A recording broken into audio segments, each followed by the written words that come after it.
ലാ ഇലാഹ ഇല്ലല്ലാഹ് തംനഉൽ ഇബാദ മിൻ സുഖ്തില്ലാഹ്. ലാ ഇലാഹ ഇല്ലല്ലാഹ് എന്ന് ചൊല്ലി ദുആ ചെയ്താൽ തന്നെ അല്ലാഹുവിന്റെ അദാബിൽ നിങ്ങൾക്ക് രക്ഷപ്പെടാൻ കഴിയും. പക്ഷെ ഒരു കണ്ടീഷൻ ഉണ്ട്. എന്താണ് ആ കണ്ടീഷൻ? മാലം യുതിറു സബഖത ദുനിയാഹും അലാ ദീനിഹിം. ദീനിന്റെ കാര്യത്തിന് ദുനിയാവിന് ദീനിനേക്കാൾ പ്രാധാന്യം നൽകാതിരിക്കണം. ദുനിയാവിന്റെ കാര്യത്തിന് ദീനിനേക്കാൾ പ്രാധാന്യം നൽകാതിരിക്കണം. അതാണ് അതിന്റെ കണ്ടീഷൻ. എന്താ കണ്ടീഷൻ? ദീനിനേക്കാൾ ദുനിയാവിന് പ്രാധാന്യം നൽകരുത്. അങ്ങനെ ഒരു ജനതയാണ് നിങ്ങളെങ്കിൽ ഒരൊറ്റ ലാ ഇലാഹ ഇല്ലല്ലാഹ് മതി അല്ലാഹുവിന്റെ അദാബിൽ നിന്ന് നിങ്ങൾക്ക് രക്ഷ തരാൻ. ലാ ഇലാഹ ഇല്ലല്ലാഹ് തംനഉൽ ഇബാദ മിൻ സുഖ്തില്ലാഹ്. ലാ ഇലാഹ ഇല്ലല്ലാഹ് എന്ന ഒറ്റ വാക്ക് മതി അല്ലാഹുവിന്റെ അദാബിൽ നിന്ന് നിങ്ങൾക്ക് രക്ഷ തരാൻ. പക്ഷെ കണ്ടീഷൻ എന്താ? മാലം യൂതിറു സബഖത ദുനിയാഹും അലാ ദീനിഹിം. അവർ ദുനിയാവിനെ ദീനിനേക്കാൾ പ്രാധാന്യം കൊടുക്കാതിരിക്കണം. ഫഇദാ ആതറു സബഖത ദുനിയാഹും അലാ ദീനിഹിം. അവർ ദുനിയാവിനെ ദീനിനേക്കാൾ പ്രാധാന്യം കൊടുക്കാൻ തുടങ്ങിയാലോ ثم قالوا لا اله الا الله. പിന്നവർ ലാ ഇലാഹ ഇല്ലല്ലാഹ് എന്ന് പറയുകയും ചെയ്താൽ റുദ്ദ അലൈഹിം, അല്ലാഹു അത് സ്വീകരിക്കില്ല. റുദ്ദ അലൈഹിം, അത് അവരുടെ മേൽ തന്നെ മടക്കപ്പെടുന്നതാണ്. അപ്പോ ലാ ഇലാഹ ഇല്ലല്ലാഹ് എന്ന് ചൊല്ലി ദ്വാരുന്ന ഉത്തരം കിട്ടാനുള്ള കണ്ടീഷൻ എന്തറിയോ? ഭരണാധികാരികളെ അധികാരത്തിൽ നിന്ന് ഇറക്കി വിടാൻ ഒരൊറ്റ ദുആ മതി. പക്ഷേ ഇതിനൊരു കണ്ടീഷൻ ഉണ്ട്. നമ്മൾ ദുനിയാവിന് പ്രാധാന്യം കൊടുക്കുന്നവരാകരുത്, ദീനിന് പ്രാധാന്യം കൊടുക്കുന്നവരാവണം. അതല്ലേ നമുക്ക് സംഭവിച്ച തകരാറതാ. ഈയിടെ കുറച്ച് മുമ്പ് എൻ്റെ അടുത്ത് ഒരാൾ വന്നു. അയാൾ എന്നോട് വന്നിട്ട് പറഞ്ഞു, ഉസ്താദേ ഞാൻ 36 ലക്ഷം ഉറുപ്പിക ബാങ്കിന്റെ കടബാധ്യതയുള്ള ആളാണ്. എന്നെ നിങ്ങൾക്ക് വല്ല വിധേനയും സഹായിക്കാൻ കഴിയുമോ? ഒന്ന് സഹായിക്കണം. അപ്പൊ ഞാൻ അയാളോട് പറഞ്ഞു, പള്ളിയിൽ നിന്ന് ഒരു നേരം പിരിവെടുത്ത് തരാൻ കഴിയും. എന്നോട് ഞാൻ അങ്ങനെ എനിക്ക് വേണ്ട, നിങ്ങൾ ബന്ധപ്പെട്ട ആരോടെങ്കിലും ഒന്ന് പറഞ്ഞിട്ട് എന്റെ വിഷയം തീർത്തു തരുമോ? പലിശയിൽ നിന്ന് രക്ഷപ്പെടാന് 50,000 ഉറുപ്പിക ഓരോ മാസവും പലിശ അടയ്ക്കേണ്ട ആളാണ് ഞാൻ. ഇയാളെന്നോട് പറയാ, ഞാൻ ഇപ്പോഴും ഓർക്കുന്നു ആള്.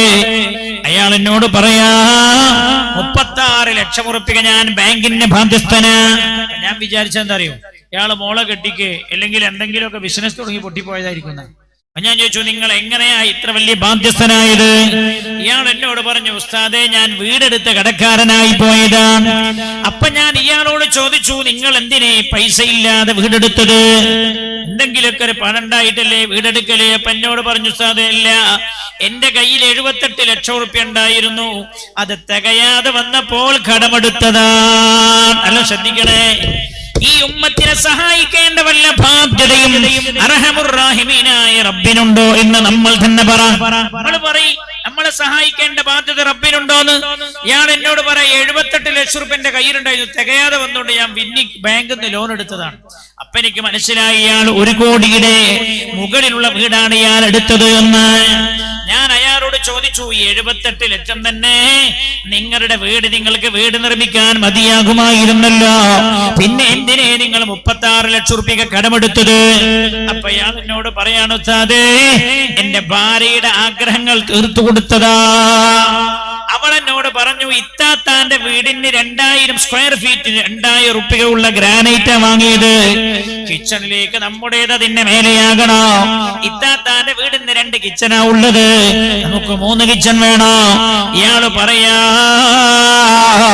ദുരഭിമാനത്തിന്റെ പേരിൽ എന്റെ ഭാര്യതൊക്കെ പറഞ്ഞതൊക്കെ ഞാൻ കേട്ട് ഞാൻ എന്റെ കയ്യിലുള്ള 78 ലക്ഷം മതിയാകാതെ വന്നപ്പോ 36 ലക്ഷം ഞാൻ വീണ്ടും കടമെടുക്കേണ്ടി വന്നതാ. ഞാൻ ഇന്ന് ബാങ്കിന്റെ കടബാധ്യത ഉള്ളവനാ. പെങ്ങളെ കേട്ടോളോ, ഈ സദസ്സിൽ എത്ര പേർ പലിശ വാങ്ങുകയും കൊടുക്കുകയും ചെയ്യുന്നവരുണ്ടോ എന്നൊന്നും എനിക്കറിയില്ല. പക്ഷേ പലിശ ഇടപാട് വളരെ ഗൗരവത്തോടെയാണല്ലോ അല്ലാഹു കണ്ടത്. വിശുദ്ധ ഖുർആനിൽ അല്ലാഹു തന്നെ പറഞ്ഞതെന്താ? പലിശ ഇടപാട് നടത്തുന്ന ആളുകളോട് പറഞ്ഞത്, ഫഅദനൂ ബിഹർബിൻ മിനല്ലാഹി വറസൂലി. അങ്ങനെയുള്ള ആളുകൾ അല്ലാഹുവിനോടും റസൂലിനോടും യുദ്ധം ചെയ്യാൻ തയ്യാറാകണേ എന്നാണ്. ആലോചിക്കുകയാണ്, അങ്ങനെയുള്ള ആളുകൾ അല്ലാഹുവിനോടും റസൂലിനോടും യുദ്ധം ചെയ്യാൻ തയ്യാറാവണേ എന്ന്. നമ്മൾ നിസ്സാരമായ പ്രശ്നങ്ങൾക്കല്ലേ ബാങ്കിൽ പോയി പണം കടം വാങ്ങിയത്? സ്വർണ്ണാഭരണങ്ങൾ ബാങ്കിൽ വെച്ച് കടം വാങ്ങിയത് അല്ലേ? നല്ലൊരു വണ്ടിയിൽ സഞ്ചരിക്കാനല്ലേ ബാങ്കിൽ കടബാധ്യത ഉണ്ടാക്കിയത്? ഒരുത്തനൊരുക്കനോട് പറഞ്ഞു, ഞാൻ 85 ലക്ഷത്തിന്റെ BMW വാങ്ങിയത്. എന്നോട് പറഞ്ഞു 35 ലക്ഷം ഞാൻ ലോൺ എടുത്തതാണ്. എന്തിന്? കൈ പൈസ ഇല്ലാത്തോണ്ടാ. എല്ലാ പൈസ കണ്ടു സാറേ, പക്ഷെ മുഴുവൻ പൈസയും കൂടി ഞാൻ കിട്ടിയാൽ ഇൻകം ടാക്സുകാർ വരും, കണക്ക് കാണിക്കേണ്ടി വരും. ഞാൻ എന്നോട് ചോദിച്ചു, കണക്ക് കാണിക്കണ്ടെന്ന് ഏത് കിതാബിലാ പറഞ്ഞു? ഇയാൾ 36 ലക്ഷം റുപ്യ കെട്ടിയിട്ട് ബാക്കിയുള്ള പണം അയാൾ ബാങ്കിൽ നിന്ന് ലോൺ എടുത്തതാണ്, കണക്ക് കാണിക്കേണ്ടി വരുമെന്ന് കരുതിയിട്ട് നമുക്ക് കിട്ടുന്ന അടി അള്ളാന്റെ ഭാഗത്തു നിന്നുള്ള അടിയാണ്. അല്ലേ, പഴയ കാലത്ത് ബാങ്കിൽ ആരും പോലില്ല. ഇന്ന് ബാങ്കിന്റെ പ്രസിഡന്റ് ഒന്നാ, പള്ളിന്റെ പ്രസിഡന്റ് ഒന്നാ. പല സ്ഥലത്ത് പോയി നോക്കിയാലും ബാങ്കിന്റെ പ്രസിഡന്റും പള്ളിന്റെ പ്രസിഡന്റും ഒന്ന്. ഞാൻ ഒരാളോട് ചുങ്ങളിന്റെ മത്സരപ്പനോട് ബാങ്കിന്റെ പ്രസിഡന്റ് എങ്ങനെ നിങ്ങളെ എന്നോട്, ഞാൻ പാർട്ടിന്റെ വാക്താവായി മത്സരിച്ച പാർട്ടി പറഞ്ഞാൽ കേൾക്കാൻ പറ്റൂല, അല്ല പറഞ്ഞാൽ കേൾക്കാതിരിക്കാം, പാർട്ടി പറഞ്ഞാൽ കേൾക്കാതിരിക്കാൻ പറ്റൂല. അടി നമ്മക്കല്ലാതെ പിന്നെ ആർക്ക് കിട്ടണ്ടേ? നമുക്കല്ലാതെ ആർക്കാ പിന്നെ അടി കിട്ടേണ്ടത്? നമ്മളല്ലാതെ പേര് ഏത് ഉമ്മത്ത ഉരുട്ടി കൊല ചെയ്യപ്പെടേണ്ടത്? നമ്മുടെ തലക്കല്ലാതെ പിന്നെ ഏത് ഉമ്മത്തിന്റെ തലക്ക അടി കിട്ടേണ്ടത്? ഹദീസായി സംസാരിക്കുന്നത് അല്ലാഹുവിന്റെ ഹബീബ് പറയാ, മാലം യൂതിഉ സബഖത ദുനിയാഹും അലാ ദീനിഹിം. അല്ലാഹുവിന്റെ ഭാഗത്തുനിന്ന് സഹായം നിങ്ങൾക്ക് കിട്ടണോ? നിങ്ങൾ ദുനിയാവിന് ദീനിനേക്കാൾ പ്രാധാന്യം നൽകാതിരിക്കണമെന്ന് ഹബീബായ നബിയുനാ റസൂലുള്ളാഹ് സല്ലല്ലാഹു അലൈഹി വസല്ലം. നമ്മൾ നല്ല വണ്ടിയിൽ സഞ്ചരിക്കണം എന്ന് എഴുതിയിട്ടല്ലേ ബാങ്കിൽ കടക്കാരായത്? നമ്മൾ നല്ലൊരു സൽക്കാരം നടത്തണം അല്ലേ? ചില പെണ്ണുങ്ങളുണ്ട് ചെറിയ ചെറിയ സില്ലി കാര്യത്തിന് പോലും ബാങ്കിൽ കൊണ്ടേക്കും, സ്വർണം കൊണ്ടേക്കും.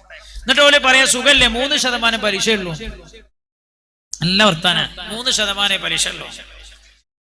പലിശയുടെ ഒരു നാണയത്തെ കുറിച്ചുള്ള ഹബീബ് പറഞ്ഞതെന്താ? ദിർഹമും മിനർ റിബ.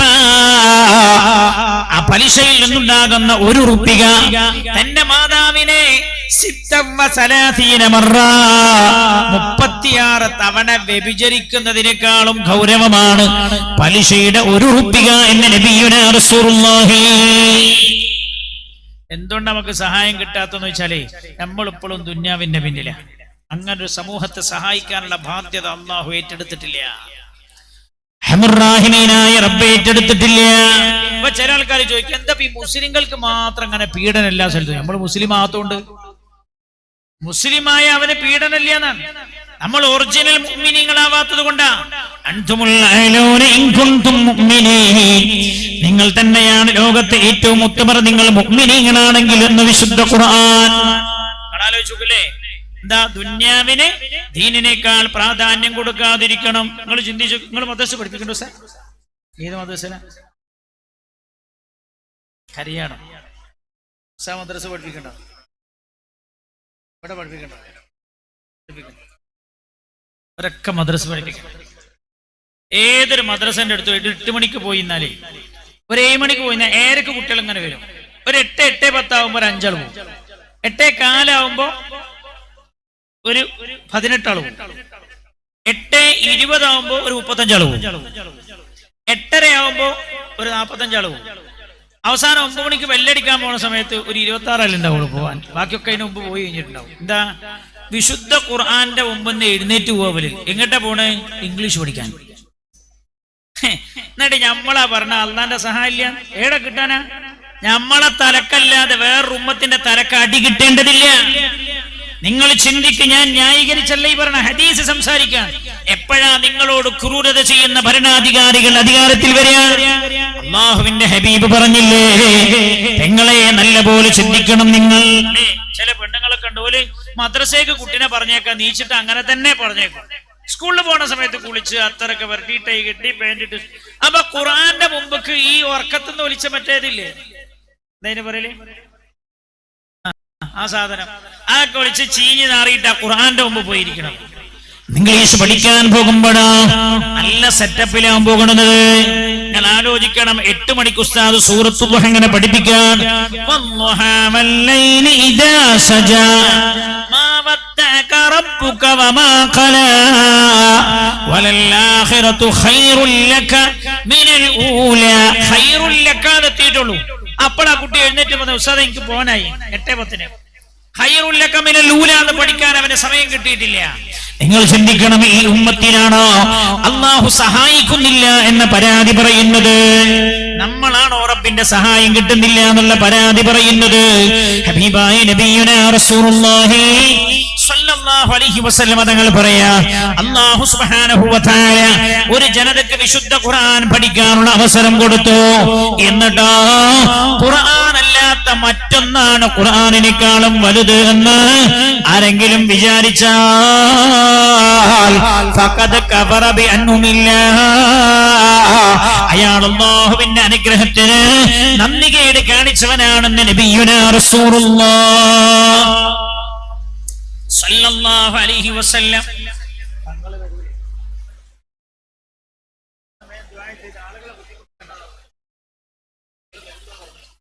തങ്ങളും വരുമെങ്കിലേ ഹബീബായ നബിയുനാ റസൂലുള്ളാഹി സല്ലല്ലാഹു അലൈഹി വസല്ലം തങ്ങൾ പറഞ്ഞ ഏറ്റവും പ്രധാനപ്പെട്ട ഒരു കാര്യം അതാണ്. ഇനിയും ശ്രദ്ധിക്കൂ നിങ്ങൾ, 5 കാര്യങ്ങളുടെ ഹദീസിൽ പുണ്യനബി സംസാരിക്കുന്നുണ്ട്. ഒരു ഹദീസിൽ ഹബീബായ നബിയുനാ റസൂലുള്ളാഹി സ്വല്ലല്ലാഹു അലൈഹി വസല്ലം തങ്ങൾ സംസാരിക്കുന്നുണ്ട്. 5 കാര്യങ്ങളാണ് റസൂലുള്ളാഹി ഹദീസിൽ നിന്നത്. 5 കാര്യങ്ങൾ സമയക്കുറവ് കാരണം 5 കാര്യം ഞാൻ എണ്ണുന്നില്ല. ശ്രദ്ധിക്കണം, എപ്പോഴാണ് അല്ലാഹു ദുർഭരണാധികാരികളെ നമ്മുടെ മേൽ അധികാരത്തിലേറ്റുന്നത്? 5ാമത്തെ കാര്യം ശ്രദ്ധിച്ചോളൂ. ഹബീബായ നബിയുനാ റസൂലുള്ളാഹി സ്വല്ലല്ലാഹു അലൈഹി വസല്ലം തങ്ങൾ പറഞ്ഞു, വലാ നഖസ ഖൗമുൻ അൽ മിഖ്യാന വൽ മീസാൻ.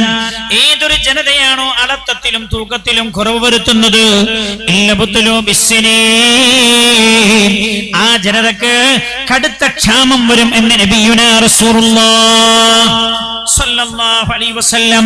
വലാ നഖസ ഖൗമുൻ അൽ മിഖ്യാന വൽ മീസാൻ. ഏതൊരു ജനതയാണോ അളത്തത്തിലും തൂക്കത്തിലും കുറവ് വരുത്തുന്നത്, ഇല്ലബുത്ലു ബിസ്സിനീൻ, അവർക്ക് കനത്ത ക്ഷാമം വരുമെന്ന് നബിയുനാ മുഹമ്മദ് മുസ്തഫ. മാത്രമല്ല വശിദ്ദത്തിൽ മുഅന, അവരുടെ ജീവിത ചെലവ് വർദ്ധിക്കുന്നതാണ്. വജൗരി സുൽത്താൻ, ഭരണാധികാരികളുടെ ഭാഗത്തു നിന്ന് അവരെ ഉപദ്രവിക്കുന്ന രീതിയിലുള്ള നിയമനിർമ്മാണങ്ങൾ ഉണ്ടാകുമെന്ന് നബിയുനാ റസൂലുള്ളാഹി സല്ലല്ലാഹു അലൈഹി വസല്ലം. അപ്പൊ കച്ചവടക്കാര് ചെയ്തതിന്റെ ദുരന്തമാണ് അവർ അനുഭവിക്കുന്നത്. എല്ലാ കച്ചവടക്കാരും അല്ലേ? അല്ല, ഹലാലായ രീതിയിൽ കച്ചവടം ചെയ്യുന്ന എത്രയോ കച്ചവടക്കാരുണ്ട്. എന്നാൽ ചിലർ തെറ്റു ചെയ്താലും എല്ലാ ആളുകളെയും ശിക്ഷ വരുമ്പോൾ എല്ലാവരെയും ബാധിക്കും. അളത്തത്തിലും തൂക്കത്തിലും കുറവ് വരുത്തുന്ന കച്ചവട വിഭാഗമാണോ അവർക്ക് പിന്നീട് അവരുടെ ഭരണ സംവിധാനങ്ങളിൽ നിന്ന് അവരെ പ്രയാസപ്പെടുത്തുന്ന രീതിയിലുള്ള നിയമനിർമ്മാണങ്ങൾ ഉണ്ടാകുമെന്ന് നബിയുനാ റസൂലുള്ളാഹി സല്ലല്ലാഹു അലൈഹി വസല്ലം. ആ ഹദീസിന്റെ അവസാനം എന്നുകയാണ് അല്ലാഹുവിന്റെ ഹബീബ്, വലാ ഖബസ ഖൗമുൻ അൽ അഹ്ദാ. ഏതൊരു ജനതയാണോ അല്ലാഹുവിനോട് ചെയ്ത കരാർ ലംഘിക്കുന്നത്, ഇല്ലാ സല്ലല്ലാഹു അലൈഹിം അദുവ്വഹും മിൻ ഗൈരിഹി വമാ ഖബസ ഖൗമുൻ അൽ അഹ്ദാ. ഏതൊരു ജനതയാണോ അല്ലാഹുവിനോട് ചെയ്ത കരാർ ലംഘിക്കുന്നത്, അല്ലാഹുവിനോട് കരാർ ചെയ്തവരാരാ? നമ്മളാണ്. എന്താണ് ആ കരാർ? അഷ്ഹദു അല്ലാ ഇലാഹ ഇല്ലല്ലാഹ് വ അഷ്ഹദു അന്ന മുഹമ്മദർ റസൂലുള്ളാഹ്. അതാണല്ല കരാർ. അല്ലാഹുമായി കരാർ ചെയ്തവർ നമ്മളാണ്. വലാ ഖബസ ഖൗമുൻ അൽ അഹ്ദാ. ഏതൊരു ജനതയാണോ അല്ലാഹുവോട് ചെയ്ത കരാർ ലംഘിക്കുന്നത്, ഇല്ലാ സല്ലല്ലാഹു അലൈഹിം അദുവ്വൻ മിൻ ഗൈരിഹി. ആ കരാർ ലംഘിച്ചാൽ പിന്നെ അല്ലാഹു സുബ്ഹാനഹു വ തആല നിങ്ങളുടെ മേൽ അധികാരത്തിലേറ്റുന്നത് നിങ്ങളിൽ പെട്ടവരല്ലാത്തൊരു ശത്രുവിനെയാകുമെന്ന് നബിയുനാ റസൂലുള്ളാഹി.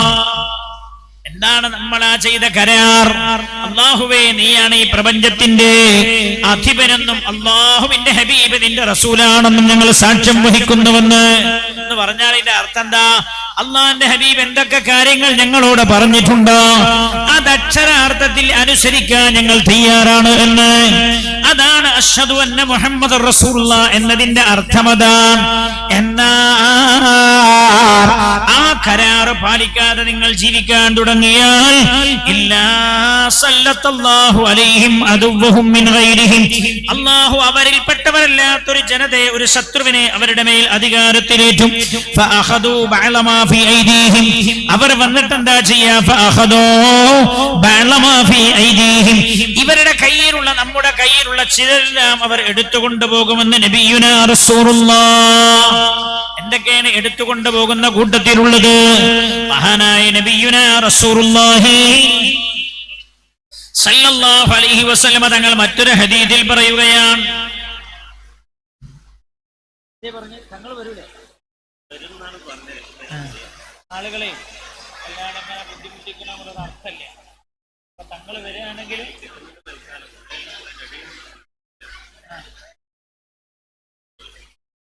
ഹബീബായ നബിയുനാ മുഹമ്മദ് മുസ്തഫ സല്ലല്ലാഹു അലൈഹി വസല്ലം സയ്യിദുനാ അബ്ദുല്ലാഹ് ബിൻ ഉമർ റളിയല്ലാഹു അൻഹു റിപ്പോർട്ട് ചെയ്യുന്ന ഹദീസാണ്.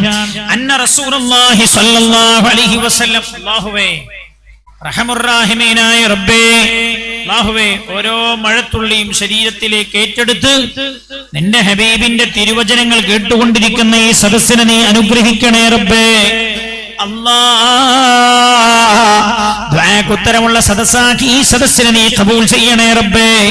അർഹമുർ റഹീമീനായ അല്ലാഹ്, എന്തൊക്കെ വേദനകൾ അവരുടെ ഖൽബിലുണ്ടോ ആ വേദനകൾക്കൊക്കെ നീ പരിഹാരമുള്ള സദസ്സാക്കി ഈ സദസ്സിനെ നീ മാറ്റി കൊടുക്കണേ റബ്ബേ. അർഹമുർ റഹീമീനായ അല്ലാഹ്, ഒരുപാട് വേദനകൾ ഖൽബിൽ വെച്ച് വന്നിരിക്കുന്ന സദസ്സാ റബ്ബേ സദസ്സ്. അല്ലാഹ്, നിന്റെ ഹബീബിന്റെ പ്രിയപ്പെട്ട പേരക്കുട്ടി ഈ സദസ്സിലേക്ക് വരാൻ ഈ സദസ്സ് കാത്തിരിക്കുകയാ റബ്ബേ.